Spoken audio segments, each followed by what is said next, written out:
Hi, this Paul Rubens 24 color pan set is a bit different from their original sets. They have added quite a few new colors and enhancements to their professional watercolor line over the past year. They offer a growing range of metallic powders, iridescent liquids, and tube paints, most of which have not yet become easy to find here in the USA.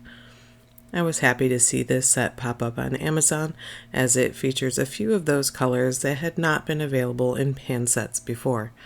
I'll put a link to these in the description section below. The first thing to note about this container is the unique textured enamel coating, which you can get in pink or blue.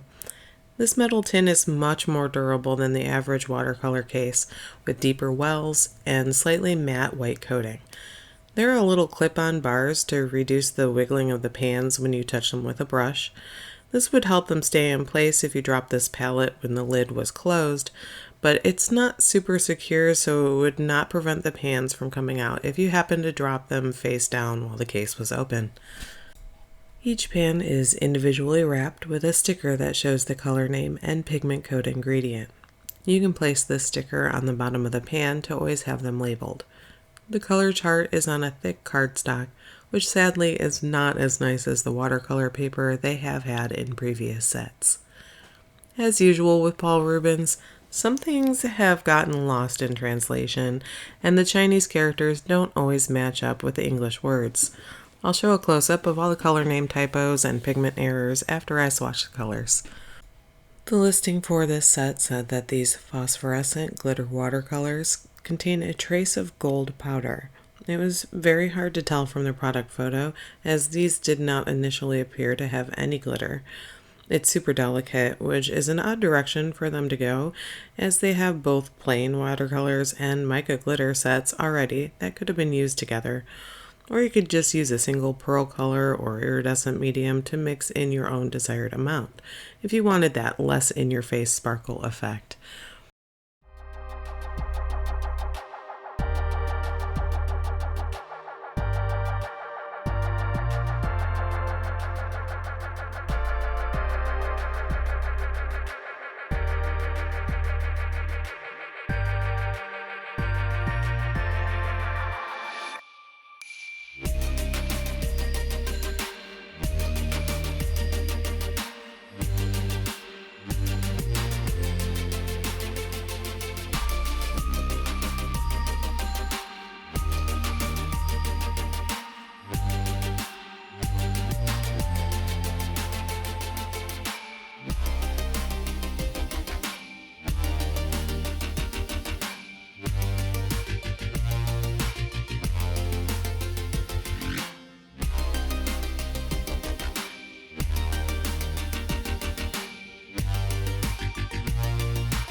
This effect is most notable after the paint has dried and when there is a light source nearby.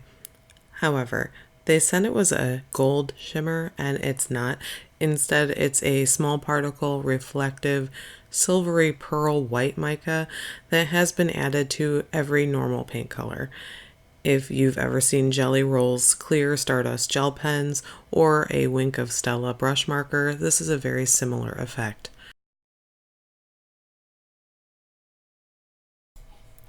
These colors are made from quality lightfast pigments, and I have noticed that the touch of mica is not noted anywhere on the packaging.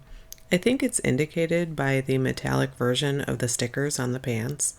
In comparison to their normal 24 color set, the color selection is very similar, but they have swapped out a few to include some of their new unique colors, including the color separating paints called Royal Purple, Moonlight Purple, and Christmas Green.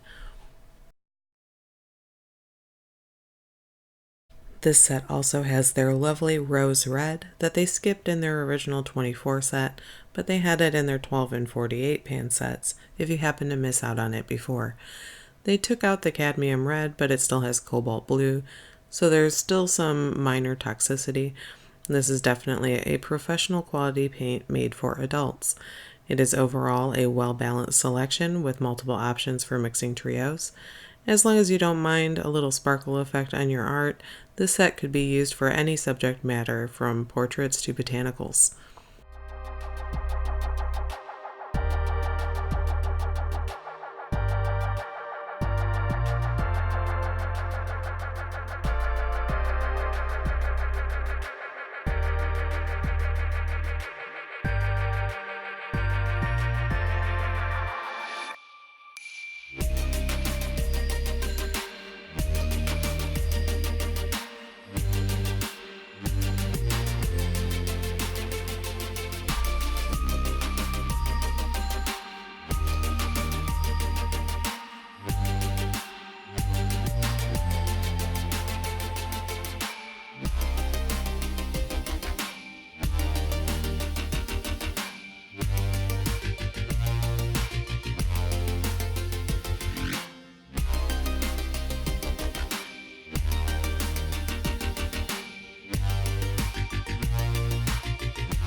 Since the sparkle effect looks like starlight or insect iridescence, and I really wanted to test out the color separating paints, I went a little odd with the color choices in my art today.